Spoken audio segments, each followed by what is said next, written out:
Welcome back to High Stakes. Today, we will be discussing the following MLB matches that is happening on Tuesday, September 5, 2023. We will be providing our team, total and prop picks for the day. Before we get started, please remember to subscribe to our channel and turn on notifications so you don't miss any of our videos. If you want access to our premium picks, you can check out our Patreon page. You can find the link to our Patreon page in the description and comment section below. Minnesota Twins vs Cleveland Guardians. Take the Guardians on Tuesday. And here is why. The Guardians are 66-72 overall this season. They are currently in second place in the American League Central Division. They are 6 games back of Minnesota for the top spot in the division. They have won 5 of their last 8 games entering Tuesday night, but they have lost back-to-back games. In their last game, the Guardians were throttled by the Twins via a scoreline of 26 on Monday, September 4th. Lucas Giolito pitched 3 innings and allowed 9 earned runs in the loss. On Tuesday, the Guardians will start Tanner Bibee.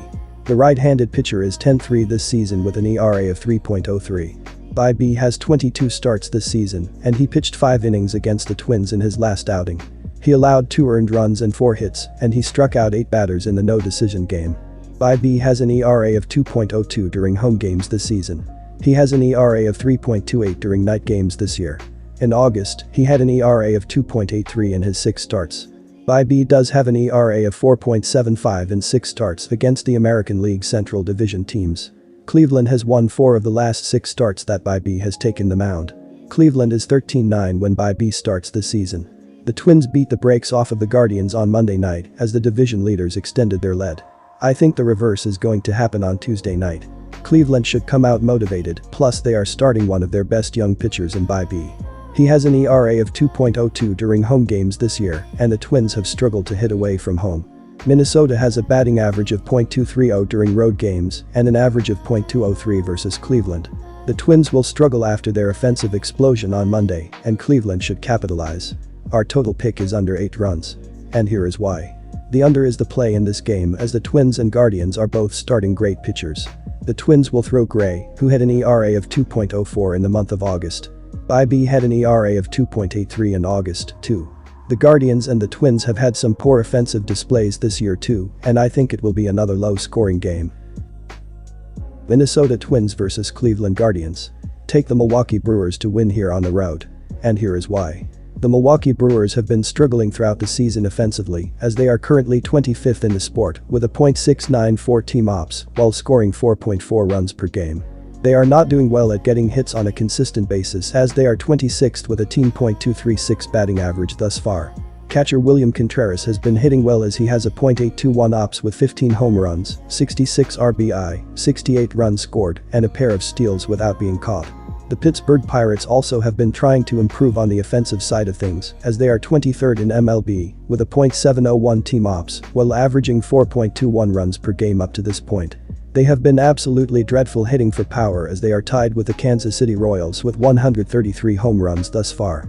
Third baseman Kebrian Hayes has to show some improvement as he has a .265, .307, .433 line with 11 homers, 52 RBIs, 48 runs scored, and 9 stolen bases on 15 attempts.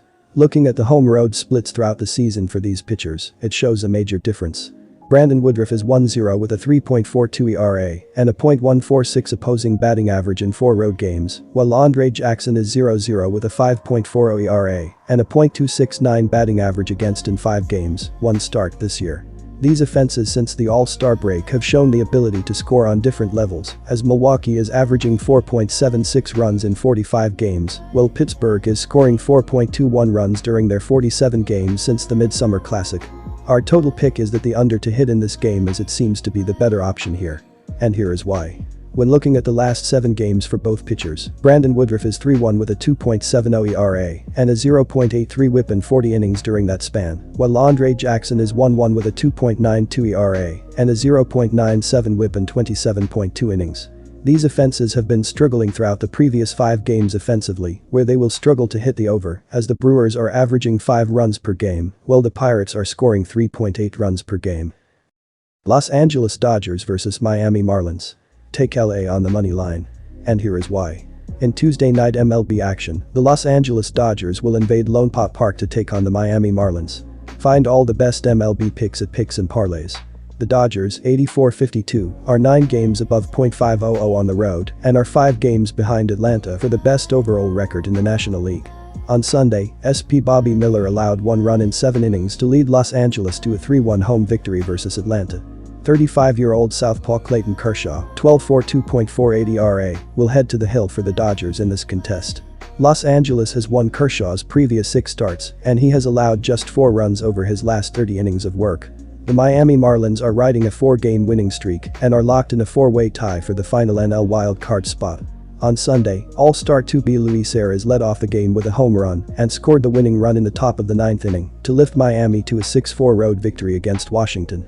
SP Sandy Alcantara, 7-12, allowed 4 runs, 2 errors, and lasted 8 innings to earn the win for the Marlins, 70-67.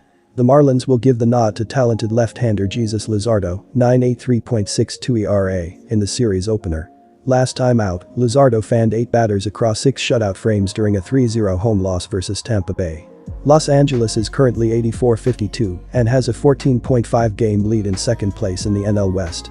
The Dodgers offensively are slashing .256, .341, .459, which ranks 10th, 2nd, and 2nd in the majors. On the road, Los Angeles is slashing .259, .344, .466, and in 3 games against Miami, are slashing .221, .267, .411. Against Luzardo, Rosario is 2-3, Betts or Freeman are hitting .400 and 5 abs, Taylor is 2-6, Barnes is 1-3, while Hernandez is 1-4. The Dodgers will be starting left-hander Clayton Kershaw on Tuesday, who's 12-4 with a 2.48 ERA, while in his last start, he went 5 innings, allowing 1 run on 3 hits. The lefty is 3-0 with a 1.57 ERA in his last 5 starts, and on the road this season is 6-3 with a 3.13 ERA. As a pitching staff, the Dodgers have a team ERA of 4.14, which ranks 17th. I'm inclined to pick Los Angeles for the victory in the opening game of this series away from home. Clayton Kershaw has been in excellent form recently, whereas Luzardo, with the exception of his last 2 starts, has faced some struggles of late. In terms of season-long performance, the Dodgers have a commendable 25-20 record when considered road favorites, while Miami has a less impressive 10-13 record when cast as home underdogs, a situation they don't seem to excel in. Additionally, looking at the previous 3 games played between these 2 teams, Los Angeles has secured 2 wins out of 3. Notably, in their 2 victories, they managed to suppress the Marlins' offense effectively, a task that aligns with Kershaw's capabilities and is likely to repeat in this matchup. Our total pick is under 7.5 runs. And here is why. Miami is currently 70-67 and is tied with Arizona and San Francisco for the final wild card spot.